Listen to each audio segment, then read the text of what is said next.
Good morning বন্ধুরা, কেমন আছো সবাই? আশা করছি সবাই অনেক ভালো আছো, সুস্থ আছো। বড়দের প্রণাম আর ছোটদের ভালোবাসা জানিয়ে আজকের আমি এই ভিডিওটা শুরু করছি। তো এই দেখো, সকাল সকাল চা আর এখানে মুড়ি ভুজিয়া নিয়ে বসে পড়েছি, কারণ আজকে সকালে আমি অনেকটা আগে উঠেছি, তো দিয়ে কাজকর্ম করছিলাম, দিয়ে অনেক খিদে পেয়ে গেছিলো। তো যাই হোক, এ দেখো খেতে বসে পড়েছি। আর বাবুকে আমি স্কুল দিয়ে এসেছিলাম, ও আবার চলে এসেছে। তার কারণ এত তাড়াতাড়ি স্কুলে দিলে দিদিমণিরা বকা দেয়, কারণ কি বলতো, মানে ও হচ্ছে, মানে ওই সবার থেকে ওখানে ছোট। ও আর ওর একটা বোন আছে, ঐশী, মানে আমার দাদার মেয়ে। এরা দুজনাই ছোট, মানে 3 বছর বয়স। আর যারা যারা আছে সবাই একটু মানে বড় আছে, মানে বোঝে কথা বললে। ও তো সেটা বোঝে না, তো ওকে বলে একটা করে একটা। ওই কারণে দুমনি বলে যে মানে 9:45 নাগাদ দিয়ে গেলে কি হয়, কিছুক্ষণ থাকলে অভ্যাস হয়ে যাবে থাকতে থাকতে। এই কারণে একটু বলে দেরি করে মানে দিয়ে যেতে আর কি। ও তো ওখানে গিয়ে পড়েও না সেরকম একটা, শুধু বসে থাকে, মানে জাস্ট একটা অভ্যাস, মানে ভালো। মানে সবাই পড়ছে সেগুলো দেখবে, মানে এই কারণেই। ও তো বাড়িতেই পড়ে, তো ওই কারণে আর ওখানে গিয়ে ভীষণ জ্বালায় দিদিমণিদের। তাই দিদিমণি বলে আর একটু যদি বড় হয় তখন আবার একটুখানি মানে বুঝতে শিখলে তখন আবার একটু মানে 8:30 নাগাদ বা 8টা নাগাদ দিয়ে গেলেও কোনো অসুবিধা হবে না। ওই কারণে একটু লেট করে দিতে বলেছে দিদিমণি। তো যাই হোক, এ দেখো ওকে কিন্তু দিয়ে। আর কি বলতো, মানে ও যখন প্রথম প্রথম আমি স্কুলে পাঠিয়েছিলাম তখন কিন্তু ও একদম কাঁদতো না, মানে ও আরও আগ্রহ ছিল যাওয়ার জন্য। আর ওর মানে ওর বয়সী যে ঐশী, মানে আমার দাদার বোন, তো ও ভীষণ কাঁদতো, থাকতো না, ওর মা থাকতে লাগতো। তো আমার এরকম থাকতে লাগতো না, কারণ ও চুপচাপ বসে থাকতো। কিন্তু ইদানিং থেকে মানে কয়েকদিন স্কুল বন্ধ মানে হয়ে গেছিলো, মানে বন্ধ হয়ে যাওয়ার অভ্যাসটা নষ্ট হয়ে গেছিলো।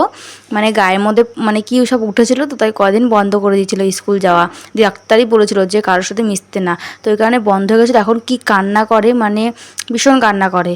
তো ওকে মানে বসিয়ে রেখে আমি লুকিয়ে লুকিয়ে আসতে হয় আমার। আর কি বলতো, সব কিছু হচ্ছে অভ্যাস, বাচ্চাদের যেমন অভ্যাস করাবে সেমনই হবে। তাই আমি ভাবি যে পড়ুক বা না পড়ুক তাতে কোনো যায় আসে না, জাস্ট একটু মানে ওখানে গিয়ে বসে থাকুক 2-3 মানে 1-1.5 ঘন্টা, তাতেই ভালো। কারণ সবার সাথে মানে সবাই ওখানে পড়ছে সেগুলো দেখবে বা কিছু তো শিখবে। মানে বাড়িতে পড়াতে পড়ে জানি, কিন্তু বাড়িতেও ভ্যাংতারামও করে, মানে পড়তে চায় না একদম। তো ওই কারণেই ভাবছিলাম যে ওখানে দিয়ে আসার জন্য। তো আর কদিন দেবো, তারপরে তো বড় স্কুলে মানে অন্য স্কুলে ভর্তি করিয়ে দেবো। তো এই কারণেই যাওয়া। আর ও যে বায়না করছে এখন, মানে যেতেই চাইছে না, প্রতিদিন সকাল হলেই কান্নাকাটি, মানে যাচ্ছে তাই, মানে মানে মারে খায় বাবার কাছে কিছু, অল্প একটু মারেও খায়। তো এই দেখো ওকে দিয়ে এসেছিলাম স্কুলে, ও তো যায়নি, চলে এসেছিলো। দিয়ে মামা আবার নিয়ে আসলো, বাড়িতে পড়াচ্ছে। ও বলছে আমি আজকে স্কুলে যাব না, বাড়িতে পড়বো। ওই কারণে বাড়িতে পড়াচ্ছি। তুই স্কুল গেলি না কেন? হুম,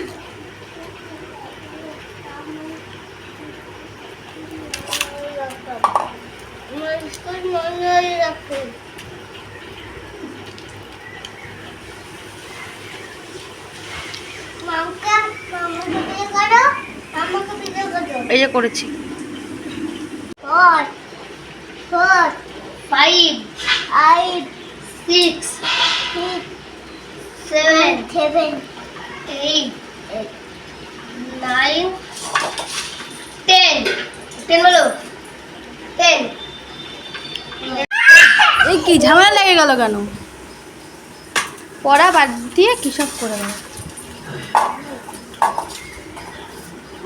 জিতে দেবো না।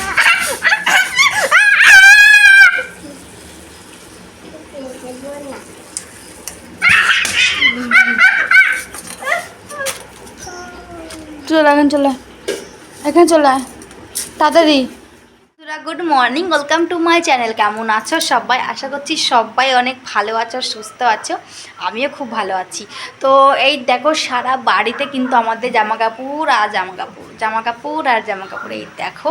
তো এটার কারণ হচ্ছে, মানে কদিন থেকে তো তোমরা জানোই, সেটা মেঘলা ওয়েদার, বৃষ্টি হচ্ছে, রোদ উঠছে না। ওই কারণে বাইরে জামা কাপড় শুকাতে পারছি না, বাইরে দিচ্ছি জামা কাপড়।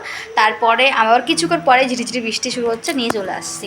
আজকে সকালবেলা রোদ না উঠলে কী হবে বলো, মানে জামা কাপড় তো কাচা তো বন্ধ হচ্ছে না। তো যাই হোক, কাচা ধোয়া করছে, দিয়ে ওপর যাচ্ছি মেলতে, কিন্তু ঝিরিঝিরি বৃষ্টি শুরু হয়ে যাচ্ছে। ওই কারণে আর কিছু করতে পারছি না, মানে মেলতেও পারছি না।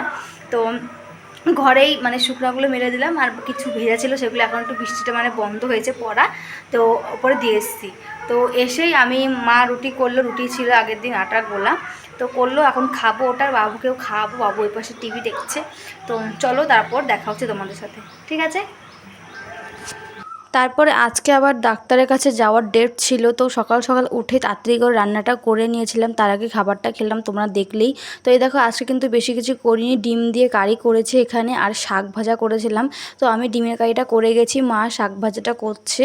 তো এই দেখো তারপর বাসন টাসন সব রেখেই আমি চলে গেছি আগে ডাক্তারের কাছে, কারণ ভিড় পড়ে যাবে ওই কারণে।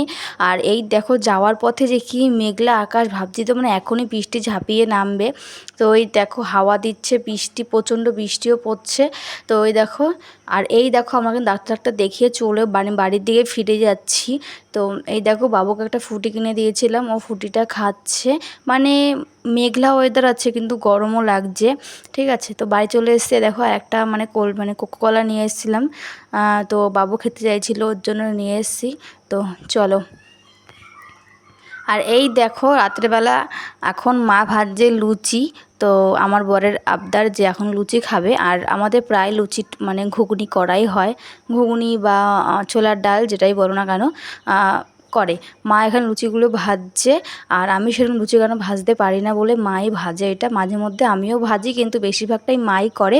আর এখানে দেখো আমার বর দেখো মানে ফোনে কি দেখছে জানি না। তো আর এই দেখো তোমাদের দেখাই, এখানে ছোলার ডাল করেছে মা। আর এই দেখো ডালটা দেখো জাস্ট একটুখানি দেখাচ্ছি তোমাদের।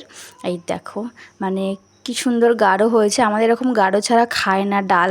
সে মানে যেই ডালই বলো না কেন, মুসুরির ডাল বলো বা মটর ডাল বলো, মানে যেই ডাল বলো না, গাঢ় ছাড়া খেতে চায় না আমার হাজব্যান্ড। মানে ডাল ও অল্প খাবে কিন্তু তাও একটু ঘন খেতে বেশি পছন্দ করে। আর এই পাশে দেখো বাবু দাদুর কাছে বসে বসে ফোন দেখছিল, আর আমি দেখো এখন যাব হচ্ছে মানে বাবাকে খাবার দিতে, আমার হাজব্যান্ডকে খাবার দিতে, কারণ লুচি আবার ঠান্ডা হয়ে গেলে কেউ পছন্দ করে না। তো চলো এখনও যাব আর বাবুকেও খাওয়াবো, তো তারপর আমি নিজেও খাবো, মাও খাবে। তো আমার এই ছোট্ট ভিডিওটা তোমাদের কেমন লাগলো অবশ্যই কমেন্টে জানিও, ভালো লাগলে লাইক করো। আর যারা যারা এখনো অবধি আমার চ্যানেলটাকে সাবস্ক্রাইব করোনি তারা অবশ্যই চ্যানেলটাকে সাবস্ক্রাইব করে দিও। আর যারা পুরানো ভিউয়ার অবশ্যই ভিডিওটাকে দেখো, নতুন যারা আছো চ্যানেলে তারা অবশ্যই চ্যানেলটাকে সাবস্ক্রাইব করে দিও। তো এই দেখো খাবার নিয়েও চলে এসেছি, তো চলো খেয়ে নিই, দেখা হচ্ছে পরের দিন সুন্দর একটা ভিডিওর সাথে। ততক্ষণ তোমরা ভালো থেকো, সুস্থ থেকো।